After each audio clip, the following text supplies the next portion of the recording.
Oh hey there, it's you again. If you can read the title of this video, you're probably looking for some advice. Well, if you haven't seen it, go watch part 1 of Pandemic Productivity, because this is part 2. Speaking of being productive, I need to go do some work.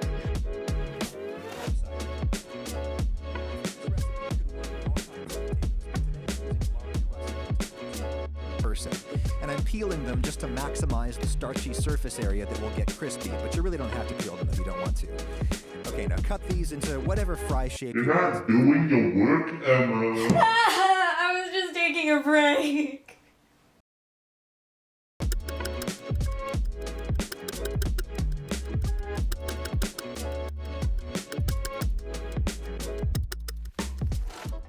Don't make excuses.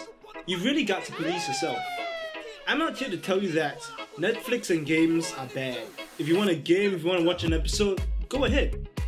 All you gotta do is set a time period for yourself and stick to it. Excuses like one more game, one more episode will drag on, and it's very easy to lose track of time. If that happens, you gotta set consequences for yourself to prevent that from happening again. But on the other hand, don't forget to reward yourself.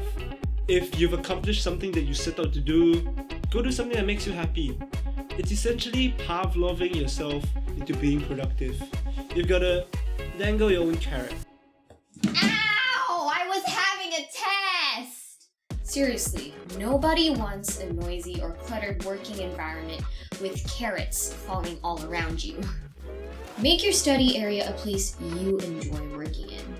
If you create a space that you enjoy, you're not going to resent spending so many hours at the desk. There are so many little things you can do, whether that's switching on the AC, making a study playlist, lighting a candle. Creating an environment that you find comfortable is important, but not too comfortable. So don't study on your bed just because you might fall asleep. Having a regular place to study, whether that's a spot at your dining room table or a chair in your room, really helps.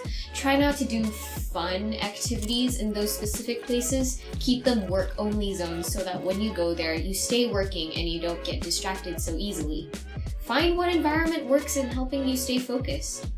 If you find that you've got a short attention span, set a timer for 15 minutes, take a break for 5, and then repeat. It's that simple. It's funny how when I was a kid, my mom would make my siblings and I set timers for ourselves. We'd have a timer set for 30 minutes to an hour where we'd focus solely on that task. If we finished before the timer was up, we'll get a longer break. If not, we'll go for a short one and then come back to finish it up. But now I find that I'm setting timers for myself because I need to be productive. You've really got to be accountable to yourself. Emma, are you doing your work? Write notes for yourself, not just because you're lonely, but to remind you to stay on task. Here's an example of a note I've written for myself in the past. These are just things that I place in prominent places to remind me to stay on task throughout the day. Before I use sticky notes, I would just write things like pay attention on my arm in Sharpie, and I don't recommend doing that. To end on a happy note, I wish you all the best in your work today. You're gonna smash it! Remember, be accountable to yourself, don't succumb to laziness, and don't give any excuses.